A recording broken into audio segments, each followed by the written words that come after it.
Book of Heaven, Volume 12, December 30th, 1917. Sorrow of Jesus because of those of steal from him the affections and the hearts of creatures. Continuing in my usual state, my always lovable Jesus made himself seen afflicted, and was lamenting because of the many who steal from him the affections and the hearts of creatures, putting themselves in his place within souls.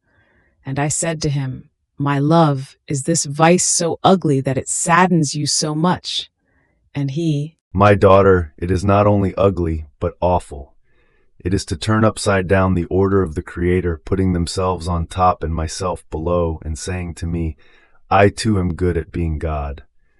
What would you say if someone stole 1,000,000 from someone else and rendered him poor and unhappy?"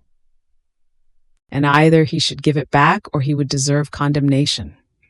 And Jesus, "Yet when they steal from me affections, hearts, it is more than stealing 1,000,000 from me, because these are material and low things, while those are spiritual and high. If one wants, the millions can be returned, but those never. So these are irreparable and uncancelable thefts.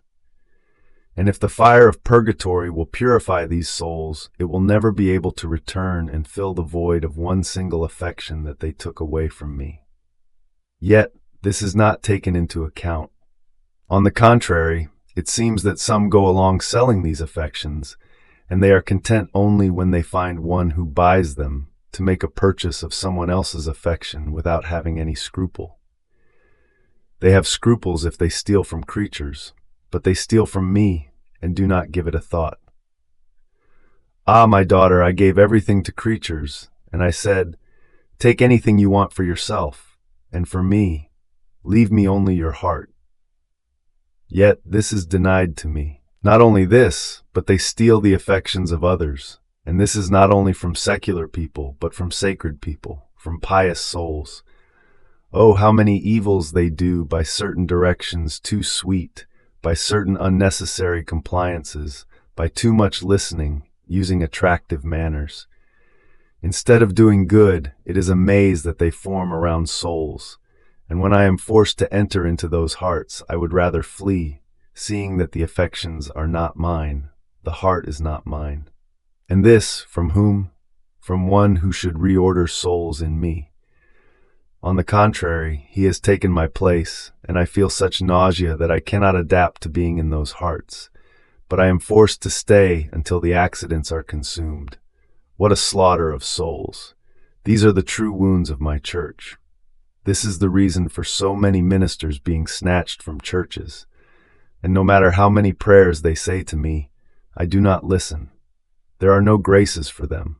Rather, I answer them with the sorrowful cry of my heart, "Thieves, move, go out of my sanctuary, for I cannot stand you any more."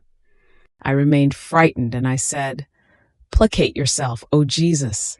Look at us within yourself as the fruit of your blood, of your wounds, and change the scourges into graces." And he added, "Things will go forward.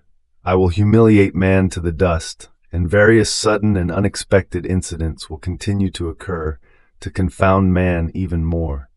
And there where he believes to find escape, he will find a tie, where a victory, a defeat, and where light, darkness. So he himself will say, I am blind, and I don't know what else to do. And the destructive sword will continue to devastate until everything is purified.